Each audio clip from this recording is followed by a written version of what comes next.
Madam, ఈ రోజుల్లో చూసుకుంటే అక్రమ సంబంధాలు ఎక్కువైపోయాయి.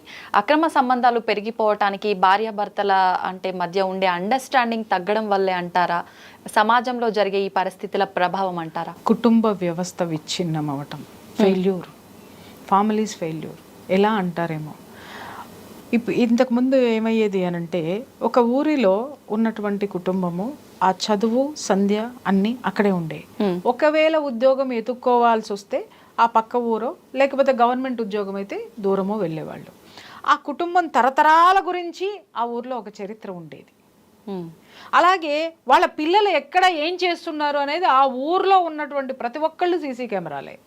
వీళ్ళు ఎక్కడ ఏం చేస్తున్నారు, అరే వీడు మన పలానా రామయ్య కొడుకు కదా, లేకపోతే మన సీతమ్మ మేనగోళ్ళు కదా, లేకపోతే పలానా వాళ్ళు కదా, అరే ఈడేంద్ర ఇక్కడ కూర్చున్నాడు, ఈ పిల్ల ఏంద్ర వాడితో సినిమాకి వెళ్తుంది, ఈ పిల్ల ఏంట్రా అట్ట మాట్లాడుతుంది, లేకపోతే ఈ ఏంట్రా ఇట్లా జరుగుతున్నాయి, ఇమ్మీడియట్గా ఆ వార్తలన్నీ ఇంటికి వచ్చేసేయి. ఇంటి దగ్గర బడిత పూజ రెడీగా ఉండేది. ఇప్పుడు ఏమైంది, మనం ఎదిగాం. దేంట్లో ఎదిగామంటే నేల విడిచి సాము చేయడంలో ఎదిగాం. ఇంతకుముందు నేల మీద సాము చేసి పంటలు పండించి సృష్టిగా ఆరోగ్యకరమైన తిని ఆరోగ్యవంతమైన ఆలోచనలతో పడుకొని ఆరోగ్యకరంగా ఉన్న దాంట్లో సంతృప్తిగా బ్రతికేటటువంటి సిచ్యుయేషన్లో ఉన్నాం. ఇప్పుడు ఏం చేసాము, నేల విడిచి సాము చేస్తున్నాం. అంటే ఏంటి, విదేశాలకు ఎగిరిపోతున్నాము. అక్కడ అవకాశాలు మనకున్నాయి, లేవని అనట్లా, మా పిల్లలు కూడా విదేశాల్లోనే ఉన్నారు. కానీ నేను పెట్టిన రెస్ట్రిక్షన్ ఏంటి అనంటే, మీరు చదువుల కోసం వెళ్తారా వెళ్ళండి, ఉద్యోగం కోసం వెళ్తారా అది కూడా వెళ్ళండి, కానీ కొంత టైం మాత్రమే పెట్టుకోండి, తర్వాత మీరు వెనక్కి తిరిగి రావాల్సిందే, ఈ దేశంలో ఉండాల్సిందే, ఈ కుటుంబంలో ఉండాల్సిందే, తల్లిదండ్రుల్ని చూసుకోవాల్సిందే. తల్లిదండ్రులు కని అవతల పారేసింది నీ ఇష్టం వచ్చినట్టు బ్రతుకు నువ్వు బ్రతకమని కాదు. ఇదొక కుటుంబ వ్యవస్థ, ఈ వ్యవస్థ నుంచి నువ్వు పుట్టావు, అంతేగాని ఎక్కడి నుంచి ఊడిపడలేదు నీ ఇష్టం వచ్చినట్టు బ్రతకడానికి. You should follow that. నువ్వు చేసే కంపెనీలో వాడు పెట్టే రూల్స్నే ఫాలో అవుతున్న నువ్వు నీ దేశానికి సంబంధించిన సంస్కృతిని, నీ కుటుంబ వ్యవస్థకి సంబంధించినటువంటి సంప్రదాయాల్ని ఎందుకు వదిలేస్తున్నావు? ఏ రూల్ అంటే అక్కడ రూల్ కనుక క్రాస్ అయ్యాడంటే వాడు పీకేస్తాడు. ఇక్కడ పీకేసేటటువంటి వ్యవస్థ లేదు కాబట్టి ఇష్టం వచ్చినటువంటి ధోరణిలోకి జనం వెళ్ళిపోతున్నారు. ఇవాళ ప్రతి ఒక్కడు కూడా వెనకటికి ఎవరైనా ఆలోచించే వాళ్ళు ఏంటంటే తరతరాలు ఎలా ఉండాలి అనేటటువంటిది ఆలోచించి తరతరాలకి వాళ్ళొక వృత్తినో లేకపోతే వాళ్ళొక ఆస్తినో లేకపోతే వాళ్ళొక ఆ కుటుంబానికి సంబంధించినటువంటి ఒక మంచి వృత్తిని వాళ్ళు వదిలేసి వెళ్ళేవాళ్ళు. బట్ ఇప్పుడు ఏమవుతుందంటే తరాలు తనం గడవడం మానేసేసి దినం గడిస్తే చాలు అనేటటువంటి సిచ్యుయేషన్కి ఈరోజు జనం వచ్చేసారు. సో ఈ రోజుదేంటో ఈ రోజే, భవిష్యత్తు ఎవడికి కావాలి, ఇవాళ అదే భవిష్యత్తు ఎవడికి కావాలి అనంటే విశ్వం కూడా నీ భవిష్యత్తు ఎవడికి కావాలిరా అని కంపెనీలో నుంచి ఏ ఉద్యోగం ఎప్పుడు పీకుతారో తెలియదు. గవర్నమెంట్ ఉద్యోగం అంటే ఒకప్పుడు ఇప్పుడు చాలా దాన్ని ఏమంటారు లీస్ట్ క్యాడర్లో తీసుకుంటున్నారు, కానీ వాడంత అదృష్టవంతుడు ప్రపంచంలో లేడు. నేను ఫీల్ అవుతాను, అది వాళ్ళు కూడా ఫీల్ అవుతున్నారో లేదో నాకైతే తెలీదు. రెండోది ఏంటి అనంటే డబ్బు డబ్బు డబ్బు డబ్బు. ఇవాళ కొంతకాలం వెనక్కి వెళ్ళి చూస్తే ఏమవుతుందంటే, ఊర్లో ఎవరో కామందికి ఒక కారు ఉండేది, ఊరు మొత్తానికి కలిపితే ఓ ఫోన్ ఉండేది. ఇవాళ పసిపిల్లలకు కూడా ఫోన్లు వచ్చేసినాయి, పిల్లల్ని స్కూల్కి పంపడానికి కూడా స్పెషల్ కార్లు వచ్చేసినాయి. ఇవాళ ఒకప్పుడు నేను మా ఇంటికి వెళ్ళాలి అనంటే 2-3 కార్లు ఉండేయేమో. ఇప్పుడు వెళ్ళాలి అనంటే నా కారు వెళ్ళడానికి అసలు అక్కడ ప్లేస్ లేదు. ఎందుకంటే కారు పార్కింగ్లకి అయితే ప్లేస్లు ఉండవు, కానీ కార్లు మాత్రం రోడ్డు మీద ఉంటాయి. కారు పెట్టుకునే పార్కింగ్ ప్లేస్ వాడికి ఉండదు, కానీ కారు మాత్రం వాడికి ఉంటుంది. అవన్నీ రోడ్ల మీదే ఉంటాయి. ఇటున్నాడికి ఉంటుంది, ఇంటాడికి ఉంటుంది. ఆ ఉన్నది 30 గజాల రోడ్లో ఈ 2 కార్లు పెడితే సైకిల్ కూడా పట్టదు. వెళ్ళేటందుకు ఎన్ని ఇబ్బందులు ఉన్నాయి. సరే, ఆ కారు ఏమన్నా డబ్బులు సంపాదించి కొనుక్కున్నాడు. ఇదివరకు కారు డబ్బులు మొత్తం ఇస్తే కానీ కారు ఇంటికి వచ్చేది కాదు. ఇప్పుడేంటి, 0 డౌన్ పేమెంట్, మీరు తీసుకెళ్ళిపోండి చాలు. వాడికి వచ్చేది 40,000 జీతం అయితే వాడికి ఉండే క్రెడిట్ కార్డు వాల్యూ ఎంత, 2 లక్షలు. అంటే సంపాదించే జీతం కంటే 5 రెట్లు వాడు ఖర్చు చేస్తాడు. ఖర్చు కాదమ్మా, వాడు సంకనాకిపోయాడు అన్నమాట. అప్పు కాదు, ఇంక వాడి మనశ్శాంతి లేదు. ఎందుకు, ఇక వాడు దేశం గురించి ఏం ఆలోచిస్తాడు, కుటుంబం గురించి ఏం ఆలోచిస్తాడు, యూట్యూబ్ల గురించి ఏం ఆలోచిస్తాడు, నీ గురించి ఏం ఆలోచిస్తాడు, మానభంగాల గురించి ఏం ఆలోచిస్తాడు, హత్యల గురించి ఏం ఆలోచిస్తాడు, దోపిడీల గురించి ఏం ఆలోచిస్తాడు, నేను ఓటు ఎవడికి వేయాలో ఏం ఆలోచిస్తాడు. ప్రపంచం ఎవరు రాసుకున్నారు ఈ రాత? ప్రపంచం రాయలా, గ్లోబలైజేషన్ రాయలా, నీకు నువ్వు రాసుకున్నావు, నాకు నేను రాసుకున్నాను. ఎందుకంటే ఈజీ ఆన్ మనీ ఏముందా అనేది జనం వెతుకుతున్నారు. క్రెడిట్ కార్డులే ఒక ఒక 2 నెలలు ఎక్కడైనా ఉద్యోగం చేస్తే ఒక క్రెడిట్ కార్డు వచ్చేస్తుంది, అప్పు దొరికిపోయింది, ఏదైనా చేసేద్దాం మనం. ప్రతి ఒక్కళ్ళు అప్పులు అప్పులు అప్పులు అప్పుల మీద వాళ్ళ దేశం నిండిపోయింది తప్ప ఆదాయం ఉన్నటువంటి వాళ్ళు ఎవరు, వచ్చిన ఆదాయంలో సంతృప్తిగా బ్రతికే వాళ్ళు ఎవరు? నేను నిజంగా చెప్తున్నాను కదా, ఇవాళ చూస్తే నాకంటే చిన్న పిల్లలు నాకంటే ఖరీదైనటువంటి కార్లు వాడుతున్నారు. నాకు అర్థం కాదు, ఎక్కడి నుంచి వస్తున్నాయి వీళ్ళకి కార్లు, అర్థం కాదు. ఏం చేస్తున్నారు వీళ్ళు? ఈజీ ఆన్ మనీ అంటే ప్రతి ఒక్కడు కూడా విలువలకి తిలోదకాలు ఇచ్చేశాడు. కుటుంబానికి ప్రాముఖ్యత లేదు, విలువ లేదు. అతి భయంకరంగా ఈరోజు నేను వాడికంటే ఎక్కువ బ్రతకాలి అనేటటువంటి ఒక స్థితికి వెళ్ళిపోయాడు. ఇది దీనంతటికీ కారణం ఏంటి అని అంటే, ఏముందండి సమాజం అంతా అలాగే మారిపోయింది అని మాట్లాడతారు. నేను ఒక క్వశ్చన్, ఈ సమాజం ఎవరండి? మనకు అందని పదార్థమా అండి? అదేమన్నా ఆకాశంలో ఉన్నటువంటి చినుక అండి, మనం కంట్రోల్ చేయలేము, అది పడుతుంది అనుకుంటానికి. అది పడినా కూడా గొడుగు అనేటటువంటిది ఒకటి ఉందండి మనం తడిచిపోకుండా, ఇల్లు అనేటటువంటిది ఒకటి ఉందండి మనం సురక్షితంగా ఉండడానికి. అలాగే ఎన్ని మనకు ఆకర్షణీయమైనటువంటివి వచ్చినా మన కంట్రోల్ మనకుంది. మన జీవితం మన చేతుల్లో ఉండాలి. ఇవాళ మన జీతం ఎవరి చేతుల్లోకి వెళ్ళిపోయింది? క్రెడిట్ కార్డు ఇచ్చేటటువంటి బ్యాంకుల చేతుల్లోకి వెళ్ళిపోయింది, ఈఎంఐల చేతుల్లోకి వెళ్ళిపోయింది, కారు కొన్నవాడి షోరూమ్ వాడి చేతుల్లోకి వెళ్ళిపోయింది. వీళ్ళందరి చేతుల్లోకి మన జీవితం పెట్టేసిన తర్వాత ఇవాళ నాకు నువ్వు ఎటబోతే నాకెందుకు? నీ మీద ఒక కసి, ఎవరి మీద నాకు కసి? నా మీద నాకు కసి లేదు. ఈఎంఐలు ఆడు అమ్మాడబడుతున్నాడు కదా, ఆడి మీద కసి. ఈ ఈఎంఐలు అట్టా ఎగ్గొట్టాలి. ఆ ఎపిసోడు ట్రెండ్ అవుతుంది అనమాట. ఎవరైనా లాయరు, అడ్వకేటో, ఇంకెవరన్నాను ఈఎంఐలు ఈజీగా ఈ విధంగా మీరు ఉపశమనం పొందవచ్చు, మీరు ఏ విధంగానూ కట్టక్కర్లేదు అనగానే వాళ్ళ ముందు బారులు తీరేస్తారు. ఆ ఎపిసోడ్ ఫుల్ క్లిక్ అవుతుంది. తర్వాత భార్య, దానికి కారు ఉంది, కొంటావా సస్తావా, లేకపోతే వాళ్ళు అది కొనుక్కున్నారు, ఆ నెక్లెస్ ఉందా లేదా, ఇది అది అది అది అది భయంకరంగా ఈవిడ టార్చర్ పెట్టేస్తూ ఉంటుంది, భర్తను పెట్టేస్తూ ఉంటుంది. అది దానికోసం వీడు నానా అప్పులు చేసి, నానా లోన్లు తీసి, అన్ని బాహాటంగా చేసుకొని అవన్నీ పెట్టిన తర్వాత ఈఎంఐలు కట్టాల్సి వస్తుంది. వీటన్నిటికీ కారణం ఎవరు? నా భార్య. అసలు దీంతో నాకు సుఖం లేదు. ఏం ఎత్తుకుంటాడు వాడు? అక్రమ సంబంధాలు ఎంత బాగుంటాయి. ఎందుకంటే ఇక్కడ మనశ్శాంతి లేదు కదా.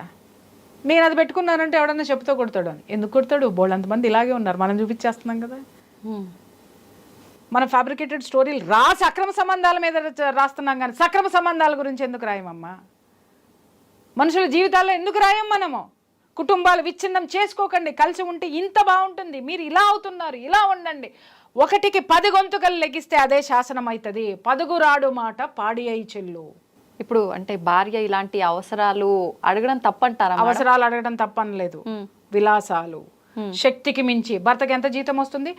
పులిని చూసి నక్కవాతలు పెట్టుకున్నట్టు ఇవాళ ఎన్ని ఫాల్స్ ప్రెస్టేజెస్ జీవితాలు ఉన్నాయో యాజ్ అ ఫ్యామిలీ కౌన్సిలర్గా నాకు తెలుసు. ఎంతమంది మొగుళ్ళు జుట్టు పీక్కుని వస్తున్నారు నాకు తెలుసు. అలాగే ఎంతమంది భర్తలు అక్రమ సంబంధాలు పెట్టుకొని అది బాగుంది, ఇది బాగుంది, దాని షేప్ బాగుంది, దీని షేప్ బాగుంది అని పరుగులు పెడితే, మేము మేడం 2 పిల్లల్ని కన్నాము, ఇదిగో మా డబ్బు మా జీవితం మొత్తం వీడికే దారిపోసాం, మమ్మల్ని ఏం చేయమంటారు అని అడిగే వాళ్ళు నాకు తెలుసు. నన్ను అడగండి, నేను చెప్తా. సమాజం అంటే ఏంటో నేను కూడా చూశాను, నేను మాత్రమే చూశాను ఇప్పుడు మాట్లాడేటటువంటి వాళ్ళలో చాలా వరకు కూడాను. కాబట్టే నేను ప్రతిదీ కూడా ఏ ఇష్యూ జరిగినా కూడా నేను కుటుంబానికి ఎందుకు ముడిపెడతాను, ఏ ఇష్యూ జరిగినా సమాజానికి ఎందుకు ముడిపెడతానంటే ఆ సమాజం బాగుంటేనే మన కుటుంబంలో మనం బాగుంటాము, మన కుటుంబాలన్నీ బాగుంటేనే సమాజం బాగుంటుంది. దయచేసి కుటుంబ వ్యవస్థను పట్టించుకోండి, మోరల్స్ని ఫాలో అవ్వండి, ధర్మాన్ని ఫాలో అవ్వండి అని చెప్తున్నాను నేను. ఇటువంటి రిలేషన్స్ వల్ల పిల్లలపై ఎటువంటి ప్రభావం పడే అవకాశం ఉంది? ఇప్పుడు మా అమ్మాయి నిన్న చెప్తుంది, ఎవరో మా ఇంటికి వచ్చి స్కూల్స్ గురించి అడిగారు, ఒక 4 స్కూల్స్ చెప్తే ఈ స్కూల్లో జాయిన్ చేస్తారనంటే, అమ్మ 8th క్లాస్ నుంచే బాయ్ ఫ్రెండ్స్ రెడీగా ఉన్నారమ్మా అనేసి ఇంకొక స్కూల్ పేరు చెప్పింది. వాళ్ళ అమ్మ ఆ స్కూల్లో 4th class eligibility, boy friend girl ఫ్రెండ్కి. ఇంకా అనకండి, చెప్పేశాను నేను సమాధానం. ఏది ఏ విధమైనటువంటి ప్రభావం చూపిస్తున్నాయి ఈ సబ్జెక్టులు మాట్లాడండి. మన పిల్లల పక్కదోవ పడుతున్నారమ్మా, ఆ పిల్లల్ని ఇలా పెంచండి, ఇవి చూపించకండి, ఈ ట్యాబులు పెట్టకండి, మీరు ఉండండి. ఈరోజు ఇంట్లో 2 కష్టపడితే కానీ ఇల్లు వెళ్ళదు, ఇది వాస్తవం, నేను ఒప్పుకుంటా. కానీ మన బిడ్డలకి ఇచ్చి ఏదో ఒక సామెత ఉంటుంది కదా, ఈయన గాసి కుక్కలకి పోసినట్టుగా మనం ఇంత సంపాదించి చివరికి మన పిల్లలు మన దారిలో లేకుండా అడ్డదారుల్లోకి పోతే వాళ్ళని తిరిగి దారిలోకి తెచ్చుకోవడానికి మన సంపాదన మొత్తం థెరపిస్టులకో లేకపోతే ఇంకొక ఇష్టలకో నాలాంటి కౌన్సిలర్లకో పోసి పోసి పోసి పోసి ఇంట్లో తల్లిదండ్రులు మించిన కౌన్సిలర్స్ లేరు, తల్లిదండ్రులు మించిన థెరపిస్టులు లేరు, బంధువుల్ని మించినటువంటి థెరపిస్టులు అంతకంటే లేరు. వీళ్ళని మనం వదిలేసేసి నేల విడిచి సామన్నాను ఇందాక, అందుకే మన యొక్క కుటుంబ బంధాలని వదిలేసాము, సామాజిక బాధ్యతల్ని వదిలేసాము, దేశం పట్ల మనకు ఉండాల్సినటువంటి ప్రేమని, గౌరవాన్ని, భక్తిని వదిలేసాము. కాబట్టి ఇవాళ ఇవన్నీ మనం, ఎందుకంటే ఏ రాజకీయ నాయకుడు ఏది తెచ్చి నెత్తినేసినా కూడా అదేంటో తెలియకుండా దాన్ని యాక్సెప్ట్ చేయాల్సిన దుర్గతిలో మనం ఎందుకున్నామంటే మన గురించి మనం ఆలోచించేటటువంటి స్థితిని, స్థాయిని దాటిపోయాం. కాబట్టి మేడం, మీరు అన్నారు విలాసాల వల్ల భార్యాభర్తల మధ్య తగాదాలు వచ్చి ఇట్లాంటి తప్పుడు మార్గాలకి దారి తీస్తుంది అని చెప్పి. విలాసాలు ఒక్కటే రీజన్ అని ఎందుకు అనొచ్చు మేడం? నేనంటాను భార్యాభర్తల మధ్య అండర్స్టాండింగ్, ప్రేమ లేకపోవడం వల్ల కూడా జరుగుతుంది అని చెప్పి. ఎక్కడి నుంచి రావాలి అండర్స్టాండింగ్, ప్రేమ? పోనీ మీరు చెప్పండి. ఇప్పటివరకు ఇన్ని సంవత్సరాలు, ఇన్ని ఎపిసోడ్లు నేను చెప్పాను కదా, మీరు కూడా కొంతకాలం ప్రయాణం చేశారు కదా, ఎక్కడి నుంచి రావాలి ప్రేమ, అనురాగం, ఆప్యాయత? చాలా మందిని చూస్తుంటాం కదా మేడం, భార్యాభర్తలు ఇద్దరు అంటే ఎవరి పాటికి వెళ్ళామా వచ్చామా నేను మిమ్మల్ని అడిగిన ప్రశ్న, భార్యాభర్తలు ఉంటే ఇవన్నీ రావు కదా అన్నారు. ప్రేమ ఎలా పెంపొందించుకోవాలి యాజ్ యంగెస్ట్ పర్సనాలిటీ? అంటే ఒకరి అభిప్రాయాలు ఒకరు అర్థం చేసుకోవాలి. ఎందుకు అర్థం చేసుకోవాలి, ఎలా అర్థం చేసుకోవాలి, ఇదే క్వశ్చన్. చెప్పండి. మీరు చెప్తే బాగుంటది. అలా కాదు, మీకేం అర్థమైందో నాకు తెలియాలి. నా అభిప్రాయం మాత్రమే నేను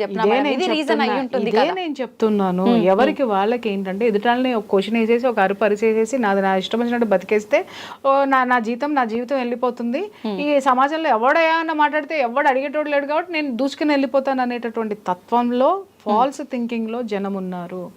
మీరు అన్నారు అదే కదా మేము చెబుతున్నాం, బాగుండండి అమ్మా, ఒకళ్ళ అభిప్రాయాలను ఒకళ్ళు గౌరవించుకోండి అమ్మా, ఒకళ్ళ ప్రొఫెషన్లో ఒకళ్ళ హెల్ప్ చేసుకోండి అమ్మా, హెల్ప్ చేసుకోకపోయారు, అపార్థాలు చేసుకోకుండా ఉండండి అమ్మా, ఇవే కదమ్మా మేము చెప్తున్నాము.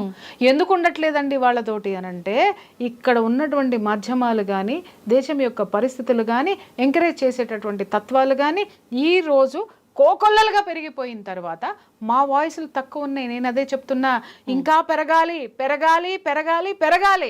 పదుగురాడి మాట పాడి ఏజల్లి. ఎవరిని చూసినా ఇదే మాట్లాడుతున్నారు. కుటుంబం లేకపోతే మనం నాశనం అవుతాము, కుటుంబ బంధాలు లేకపోతే మనం నాశనం అవుతాం, సమాజంలో మన బాధ్యతను సక్రమంగా నిర్వర్తించకపోతే మనం సమాజం నుంచి వెలివేయబడతాము, దేశం పట్ల ప్రేమ లేకపోతే రేపు పొద్దున అవతల దేశం వాడు తన్ని తరిమేస్తే ఇవాళ అనుకుంటున్నారు నాకు దేశం యొక్క పౌరసత్వం ఉంది అనుకుంటున్నారు.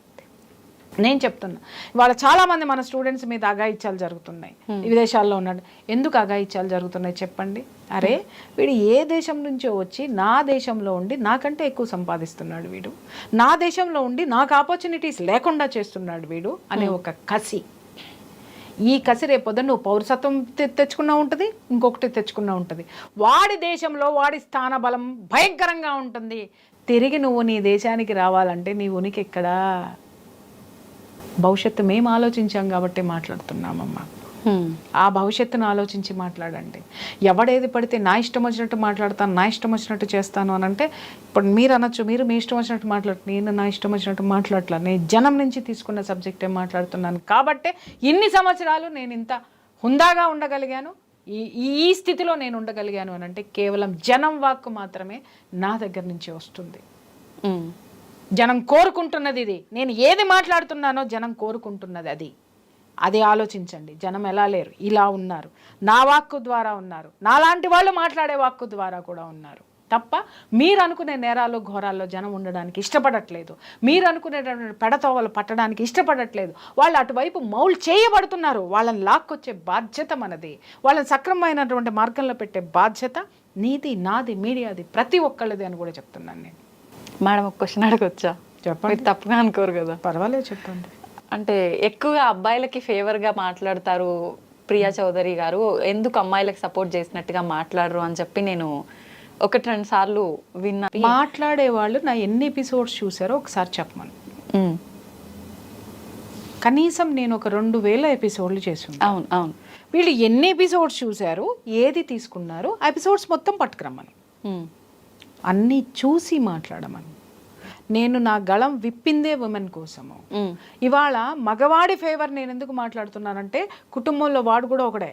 అవును, వాడు సరిగ్గా ఉంటేనే, వాడిని కూడా పట్టించుకుంటేనే ఈమె సుఖంగా ఉంటుంది. వాడు మనిషి కాదా? వాళ్ళకి బాధలు ఉండవా? వాళ్ళకి కష్టాలు ఉండవా? ఇంకో ఐఎమ్ నాట్ ఎ ఫెమినిస్ట్ అండి. ఫెమినిజం అంటే ఏంటి? నన్ను నేను బలపరచుకోవడం, ఏం చేసినా బలపరచుకోవడం కాదు. దయచేసి నేను చెప్తున్నా, నేను చేసేటటువంటి నా యాటిట్యూడ్ని కానీ అది కూడా సమాజంలో నేను ఏ విధంగా ఎదగాలకి కనపడలేదమ్మా. ఒకసారి వెతుక్కోమని చెప్పమ్మా, వెతుక్కొని మాట్లాడమని చెప్పు. ఆడదాని కన్నీటి గురించి మాట్లాడినటువంటి ఎపిసోడ్స్ ఎక్కువ ఉన్నాయి అని అంటే నావే.